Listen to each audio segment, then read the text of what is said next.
Hola a todos, bienvenidos. Estamos acá en un encuentro hermoso, gratitud infinita de volvernos a reencontrar con Concepción Castellanos.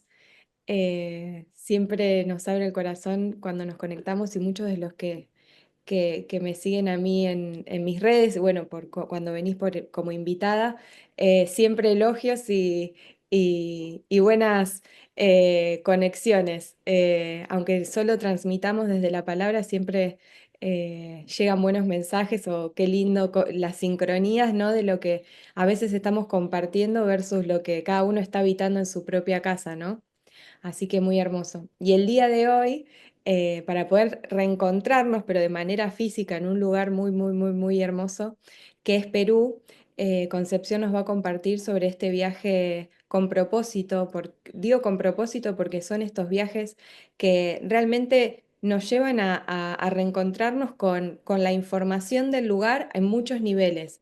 Y también, obviamente, a reencontrarnos con nosotros mismos, que para mí eso tiene un plus enorme y los grupos que se arman en general siempre resuenan a un mismo pulso y también se genera esta situación de constelación, ¿no?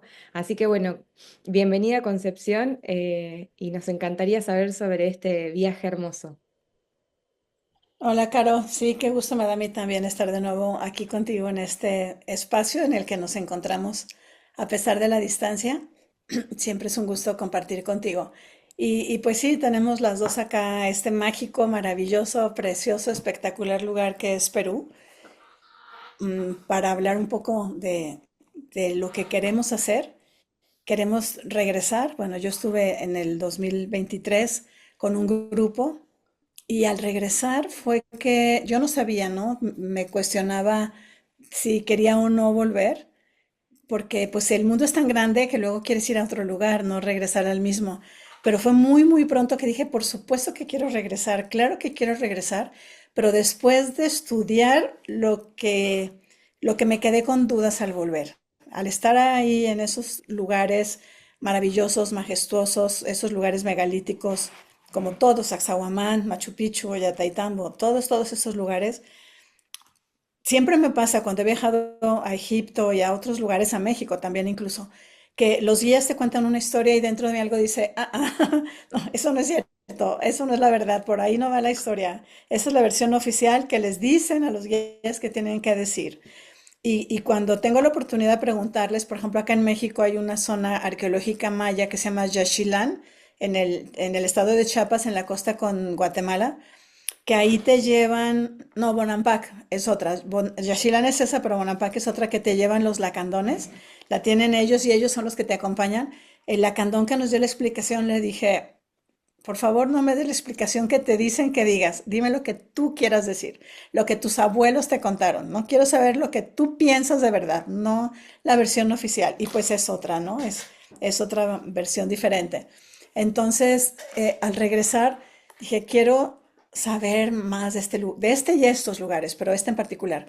¿Quién verdaderamente lo construyó? ¿Cuándo fue que lo construyeron? ¿Qué sucedió? ¿Por qué se quedó abandonado y por qué llegaron los incas después a ocuparlo? Por supuesto que los incas estuvieron ahí cuando llegaron los conquistadores, pues sí, los incas estaban ahí y a los incas los conquistaron y toda la historia que ya conocemos. Pero los incas llegaron a un lugar que ya existía, igual que a muchos otros lugares, ¿no? Que llegaron a lugares que ya existían. Entonces, pues eso me he puesto a estudiar y eso es lo que quiero ya compartirles, mi visión, los resultados de estos estudios que he hecho. Es muchísimo. Tengo notas y libros porque he leído libros y videos y me puse a escribir para estructurar todo eso y contárselos allá. ¿Quién realmente fue quien hizo esto? Porque mira, por ejemplo, tú tienes detrás de ti una imagen que parece como el Valle Sagrado. Hay un lugar que es Ollantaytambo, al que vamos a ir un día. Vamos a estar ahí toda la mañana y a mediodía tomamos el tren ahí para ir a Machu Picchu. Por ese lugar, Ollantaytambo, hay que subir, está como el río Urubamba. Subimos a esta fortaleza. Hasta arriba, bastante alto, está el Templo del Sol, que tiene unas piedras enormes de granito, enormes, enormes, enormes. Y una persona se puso a investigar de dónde trajeron estas piedras, cuál es el lugar original, ¿no? Lo que le llaman, por ejemplo, en la isla de Pascua, le llaman la montaña del nacimiento de los Moais, en dónde estaba la piedra de donde sacaron los Moais y los llevaron a su lugar. En inglés le llaman luego la bedrock, ¿no? La capa de tierra, de piedra abajo, ¿no? ¿De dónde tomaron estas piedras? Y es bajando, cruzando el río, subiendo la montaña del otro lado y por allá arriba están los lugares en donde tomaron esas piedras que allá mismo las cortaron, las tallaron, las bajaron, las subieron del otro lado. Porque hay rocas sin terminar. ¿Cómo saben esto? Por los cortes que existen en la montaña y porque hay piedras ya talladas sin terminar, igual que en la isla de Pascua. Hay moais que ya están prácticamente listos, pero acostados, como en su espalda, como si tuvieran así unos conexión con la piedra, que Wow. estaban por cortarlos y ya levantarlos y llevarlos, cuando algo sucedió que se quedaron a medias. Algo sucedió en Perú que se quedaron a medias. Algo sucedió en Egipto, hay en Asuán un obelisco que está igual en la piedra, y le llaman el obelisco inacabado, que está todo ya hecho ahí, pero faltaba terminarlo, cortar, levantarlo y llevárselo a cualquier lugar, ¿no? Wow. Entonces, ¿qué sucedió? Probablemente simultáneamente en Egipto, en la isla de Pascua, en Perú y en otros lugares, para que se hayan quedado a medias estas cosas. Pero esto nos ayuda a saber el origen de la piedra. Y no hay manera, pues dicen que un inca, la palabra inca no es para la cultura, sino para el título, así como faraón. Hay un faraón del pueblo egipcio, hay un inca, ¿no? El inca es un título. Entonces, un inca, que es el gobernante, intentó pues hacerlo, dijo, si nuestros antepasados lo pudieron hacer, nosotros lo podemos hacer. Intentó hacer esto de tallar la piedra y traerla, pues en el intento solamente murieron un montonal de sus, pues de la gente de su pueblo, porque se les vino abajo la piedra y los aplastó y fue un gran accidente y se murieron un montonal. Está narrado por las crónicas que hay Wow. después de esto. Entonces, pues bueno, a mí me parece fascinante ir y sentir esos lugares y mi intención es la conexión con lo ancestro. ¿Quiénes fueron nuestros ancestros como raza humana? Porque cuando estudiamos la geometría sagrada, que sé que a ti te encanta igual que a mí, Caro, estudiamos la secuencia Fibonacci, el 1, 1, 2, 3, 5, 8, 13, Sí. 21. Y el 21, para saber a dónde va, tiene que saber de dónde viene. Tiene que ver el 13 atrás para ver el 34 detrás. Y Sí. el 34 tiene que ver el 21 antes para ver el 55 detrás, ¿no? Entonces, los humanos es tan importante también que veamos nuestro pasado para saber más de nosotros, para también poder entender nuestro futuro, pero para también poder entender nuestra grandiosidad, ¿no? Yo me pregunto también por qué nos han ocultado tanto esta información, porque también cuando ha habido grandes descubrimientos y los ocultan, inmediatamente o los devalúan o los ridiculizan o los ocultan. Aquí acordonan la zona, se llevan todas las evidencias y aquí no pasó nada. O los ridiculizan como está pasando ahorita con unos cuerpos, con unas momias que encontraron en Nazca. Me ha tocado ver con mucha tristeza cómo a los científicos, a grandes médicos, que yo los escucho y digo, este es un gran médico, por ejemplo, hay un médico militar forense mexicano, que acá en México los médicos militares son muy respetados, muy reconocidos por su gran seriedad, por un trabajo muy serio. Este médico mexicano ha hecho un trabajo de ver con equipos, radiografías, tomografías, etcétera, etcétera, esos cuerpos momificados que se encontraron en Perú y unas personas ahí en Perú recientemente en un evento que hubo como conferencia de prensa, lo ridiculizaron tan feo como están armados, están hechos con huesos de pajaritos porque alguien ya armó uno, ¿no? Entonces arman uno con una cabeza de una llama con huesos de pajaritos, le ponen cualquier cosa encima y le ponen una radiografía y dicen, esos son sus cuerpos, son huesos de pajaritos Oh, y los ridiculizan de una forma muy fea. Pero eso ha pasado siempre, ¿no? Siempre han buscado borrar las evidencias, que no se sepa la verdad. Y esa es otra de mis preguntas. ¿Por qué nos han querido ocultar la verdad? ¿Por qué borran esas evidencias? ¿Por qué esconden, ¿no? Es los clasificados, lo que se sí. conoce como documentos clasificados. ¿Por qué no permiten que se sepan? Hay una razón importante y pues esas son las razones que tenemos que encontrar y saber que quieren ocultarnos, ¿no? Y encontrarla y al ir a esos lugares y entrar en contacto con esos lugares, entrar en contacto con esos lugares, igual que los cuarzos guardan información, pues estas piedras también son piedras de granito, tienen minerales. Ahí, al sentirlas, al estar en esos lugares y sentir y meditar y conectarnos con los lugares, viene, ¿no? La información empieza a llegar. Sí, completamente. Y tú que eres tan sensible, claro, me puedo imaginar tus conexiones, ¿no? Tú eres bien sensible para conectarte con las energías de los lugares. Sí, y ¿sabes qué? Como que me quedo con varios puntos de lo que compartiste. El primero es esto de qué hermoso estos compartires con alguien que realmente esté interesado en conectar con la información, más allá de lo que nos han contado ciertos libros o una historia muy contemporánea, por decirlo de alguna manera, ¿no? Qué hermoso que nos podamos permitir, y a muchas personas nos pasa que vamos a los lugares y nos empiezan a contar sobre la historia y decimos, pero para acá falta una pieza muy grande, acá esto no es, no me están hablando como decís vos, contame desde de lo que vivían tus abuelos, qué contaba tu linaje acerca de esta información. Y qué hermoso este sentir de empezar este tejido, ¿no? Como bueno, sí, está bien, es Perú, pero hay algo que también quedó inconcluso en otros puntos y cómo lo vamos tejiendo para encontrar toda esa información y conectar con eso, que para mí ellos conservaban una tecnología que para nosotros es irreconocible y que no la podemos todavía ni siquiera poner en palabras. Y que claramente, porque nuestra mente cree que eso no es posible, y porque realmente, y en esta línea del tiempo de lo pasado, que es lo antiguo y que supuestamente es más arcaico, claramente en esta falta de holístico, de que se unan todas las ciencias con lo espiritual, con la tecnología, con todas las ramas, llegan a estos puntos donde muestran, dicen este pajarito, por ejemplo.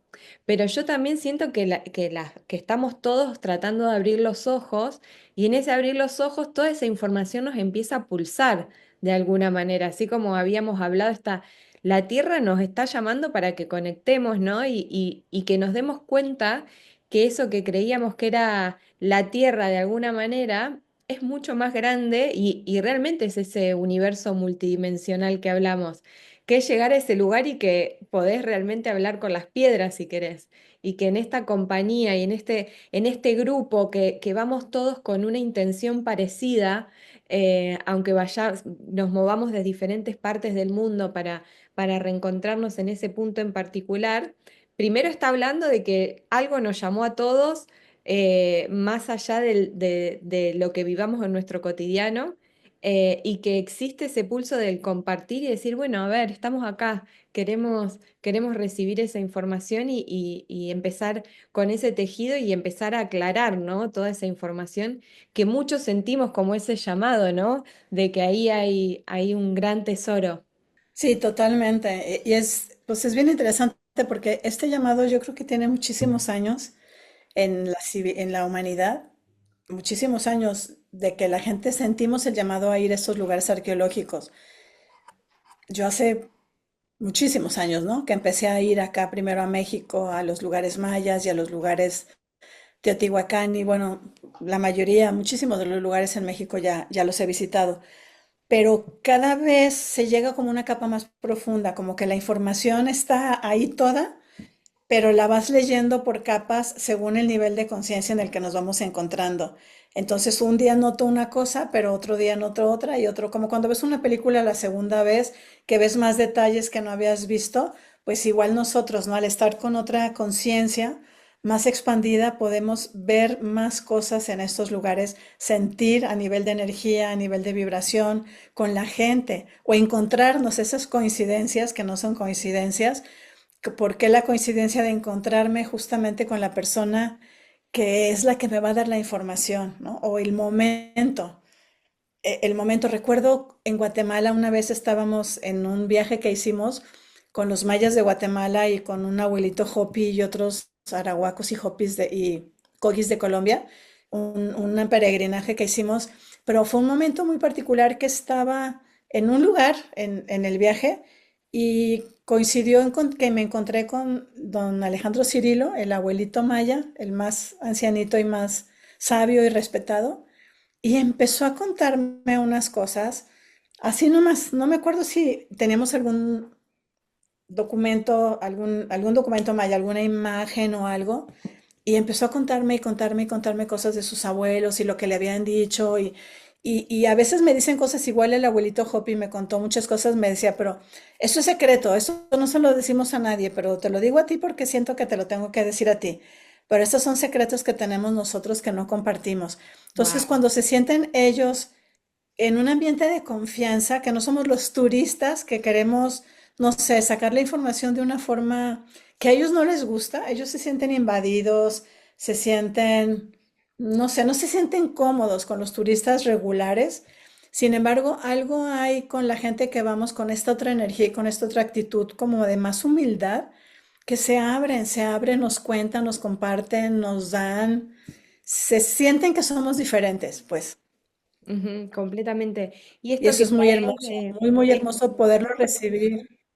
sí, y esto que traes de los viajes se me viene mucho como el espacio del corazón y el espacio de los sueños, que uno en eso, en estos tipos de viajes que para mí están más acordados, están acordados más allá del tiempo y el espacio y de lo que nosotros podamos creer de que decimos vamos a este viaje cómo después se empiezan a mostrar como las sincronicidades, como estos eventos que quizás para algunos hubiese sido algo que, uy, esto costó o movernos a este espacio. Después en el mismo lugar, aunque vos tenías creado como... o ya planeado lo que se iba a vivir en el día, cómo te encontraste con alguien que empezó a compartir una información y se volvió de nuevo como a este espacio de wow, se volvió a conectar todo y vamos más profundo. Y también esto que traes de la conciencia y de toda la luz que está entrando, el patrón, si lo queremos ver como una geometría de toda de todo ese tejido, ¿no? De que va uniendo a toda nuestra historia, cada vez está siendo como más visible, ¿no? Y obviamente en ese proceso también nos vamos recordando también a nosotros. Es muy hermoso eso, lo que sucede en estos tipos de viajes, porque realmente son esos viajes que vos decís, wow, no era lo que me imaginaba, fue aún mejor porque me transformó, ¿no? Porque realmente volví con esa información integrada en mí mismo. Justamente, ¿no? Lo que dices me transformó, son viajes que son transformacionales. Se da una transformación. Yo tengo una intención, porque sí la tengo, llevo ciertas cosas, llevo un camino, pero más allá de eso suceden más cosas por sí mismas que se convierten en transformacionales. También sí lo permitimos, ¿no? Porque el primer día les voy a dar un curso de niveles de conciencia sobre cómo son los niveles de conciencia, este mapeo que hace David Hawkins de la conciencia y cómo podernos mover y cómo poder trascender los niveles de conciencia con la intención, lo hago el primer día, con la intención de trabajarlo después, cada día, ir un nivel, cada día les mando por el celular cierta información para que la trabajemos durante el día en el recorrido, para que sea de veras transformacional, porque si no lo reconocemos, nos suceden cosas que no nos van a gustar. Ahí hay una parte que me encanta de él que al principio me costó entenderla, pero cuando la entendí me encantó, que son los campos atractores. En inglés le llama attractor fields. Y esos campos atractores es según el nivel de conciencia en el que estamos, vamos a traer cosas para que sucedan de ese campo atractor. Y eso lo sabemos siempre, ¿no? Siempre decimos, si tienes miedo, vas a hacer que suceda eso que le tienes miedo. La mamá con el niño en el columpio, los juegos, te vas a caer y el niño se cae. Ya, tiene el miedo y atrae eso que suceda que se cae. Pero cuando lo vemos más allá, es tan grande ese campo atractor que atraemos lo bueno, porque sí lo traemos, pero también podemos atraer lo no agradable, para no decirle malo, ¿no? Lo que no queremos que suceda, pues podemos atraer que sucede. Tengo miedo de enfermarme y me voy a enfermar. Tengo miedo de caerme y me voy a caer. Tengo miedo de perder mi maleta y voy a perder mi maleta. Tengo miedo de perder el vuelo y voy a perder el vuelo. Entonces, por eso empiezo con eso, para poderlo trabajar y para que como grupo nos movamos con más armonía y tratar, porque siempre hay lo que tiene que suceder, cada quien vive lo que tiene que vivir, pero tratar de generar tanto en lo individual como grupo, pues campos atractores más positivos para que las cosas que nos sucedan pues sean de más alto nivel de conciencia. Buenísimo, es hermoso. Aparte, se me venía como esto también de como una alineación también y un equilibrio para el grupo, ¿no? Que se va a mover en conjunto todos los días, como que crea cierta armonía también, ¿no? primero desde la responsabilidad propia de darnos cuenta cómo estos niveles de conciencia nos componen, ¿no? Y la predisposición entre todos para poder vehiculizarlo de una manera diferente. Qué bueno, está buenísimo eso. Sí, sí, está muy lindo y además hice una síntesis del libro, o sea, les voy a entregar a cada quien un librito físico Sí. donde viene la información y hojas blancas al final para poder escribir nuestras notas personales, nuestras reflexiones, para cargarlo con nosotros y poderlo trabajar más, ¿no? Pero dentro de eso también hay ejercicios así simpáticos de hacer en el grupo como ejemplificar, medio actuar un mismo episodio, que no lo quiero spoilear, digamos, no quiero decir aquí el ejercicio, pero un mismo evento que puede suceder y cómo lo vive una persona en un nivel de conciencia y cómo lo vive uno en el otro y en el otro y en el otro y en el otro para que ayuda a que quede mucho más claro cuando uno ya lo ve así como ejemplificado, un poquito actuado. Y eso está bonito. Sí, sí, como esa escalera de Ujú. la conciencia, ¿no? De cómo podemos elegir vibracionalmente dónde tenemos ganas de empatarnos para vivir cierto tipo de experiencia. Muy bueno. Qué hermoso. Bueno, Conchita, ¿y cuántos días van a ser? Sí, son 15. El viaje son 15 días, del 15 al 30 de agosto, en el mes de agosto, que allá empieza así como la primavera. Lo que me comentan, el guía me lo sugirió que lo hiciéramos en estas fechas, que ya están saliendo del invierno y que ya el clima empieza a estar mejor. Son 15 días, 10 en la zona de los Andes, Cusco y todo el Valle Sagrado, la abuelita Martina, todos esos son 10 días y después 5 en la costa. Regresamos a Lima, de Cusco volamos a Lima para hacer 5 días, bueno, 5 días entre la ida y el regreso y son 3 allá, Paracas, Ica y Nazca, que esa es otra historia diferente, es el desierto, es la costa. En Paracas es una bahía que saldremos al mar donde hay lobos marinos y demás, pero más allá de eso es ver desde el mar una de las líneas de Nazca que está ahí como la montaña, que le llaman el candelabro, que no Wow. es un candelabro, pero es por la forma un poco, y solo se ve desde el mar, ¿no? Hay que estar en el mar para ver eso. En- y en Paracas hay un museo que me atrae muchísimo verlo de primera mano así con mis ojos, porque las fotos nunca es lo mismo que estar en el lugar o los objetos.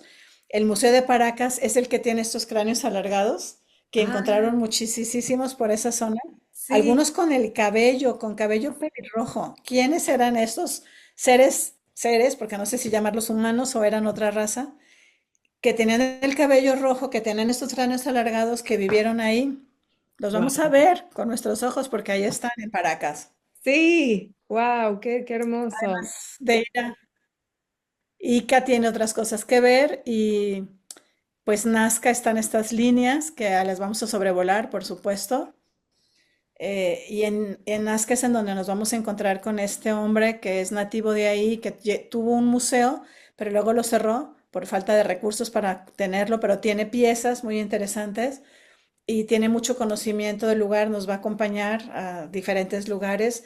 Tiene una pirámide porque hay lugares que están como cubiertas por la arena y algunas ya las han descubierto, entonces hay una pirámide que se llama Cahuachi, que es de las recientes, pero es muy antigua a la vez, la vamos a visitar y vamos a hacer con él una ceremonia. Vamos a visitar varias cosas en Nazca y al final es un lugar que se llama un portal de Orcona, que viendo las fotografías no hay nada, es el desierto, pero en la noche se ven un montonal de estas orbs, los seres de luz, las esferitas de Sí. luz. Se parece que estuviera nevando, se ve lleno, lleno, lleno, lleno, lleno en ese pequeño espacio que es el portal. Entonces con él vamos a hacer una ceremonia en la noche en ese lugar que es el portal. Hay un video que me encontré en YouTube de una persona que no recuerdo si es ruso, que tuvo una experiencia súper, súper intensa ahí en ese portal haciendo una meditación en ese lugar. Wow. Entonces, pues esos 3 últimos días para terminar ahí en la costa desierto del sur de Perú y ya regresamos a Lima para cerrar y tomar vuelos de regreso a casa cada quien. Entonces son 15 días del 15 al 30 de agosto. Y pues la información está en nuestra página web www.teohua.mx, Teohua. y ahí entrando dice viaje a Perú. O me pueden buscar por WhatsApp, voy a dar mi número, más 52 33 15 02 40 04. 52 es México, entonces más 52 33 15 02 40 04. Por ahí pueden encontrarnos. Perfecto. En la descripción igual Ujú. del video voy a dejar en la web y el número de teléfono, así le escriben. Y bueno, ahí toda la información y seguramente vamos a seguir compartiendo, ¿no? Sobre este viaje y que se vaya armando, porque realmente estos son los viajes que uno los siente desde el corazón, completamente. Que ya están eso, armados, alineados, tejidos, y solo falta experimentarlo, ¿no? Como todo el círculo de la vida. Sí. Ayer compartí en Instagram y en Facebook un video testimonial de una persona que nos acompañó en el otro viaje de Australia. Ella es de Australia, entonces lo puse en inglés con subtítulos en español y se lo mandé a ella y le dije, pues muchas gracias por tu testimonio. Y me escribió después y me dijo, solamente de ver cómo me sentía con relación al viaje me dan ganas de volver. Ay, Ahorita está de sí. nuevo en Australia ella y le cuesta trabajo, pero me dijo, solo con recordar cómo me sentía yo, quiero volver otra vez a vivir eso, a sentirme así de bien, ¿no? Así de contenta. Ay, qué hermoso, Ujú. qué hermoso, qué hermoso. Bueno, entonces Sí. ahí le escriben, Pues, ahí pasan más información. Igual en tu canal de YouTube y en tu Instagram hay más videitos y más información. sí, sí, sí. En mi canal de YouTube, ahí tengo muchos videos. Concepción Castellanos es mi canal en YouTube. Tengo entrevistas que he hecho con la abuelita Martina, con Grivanesa. Hay varias cosas por ahí. Un webinar que hice hace poquito con el programa completo. Entonces te invito a que visites también mi canal de YouTube, Concepción Castellanos. Perfecto, bueno. Gracias, Caro. Qué lindo verte Gracias, de gracias, nuevo. gracias. Bueno, nos vemos la próxima y un beso a todos. Mm, Gracias.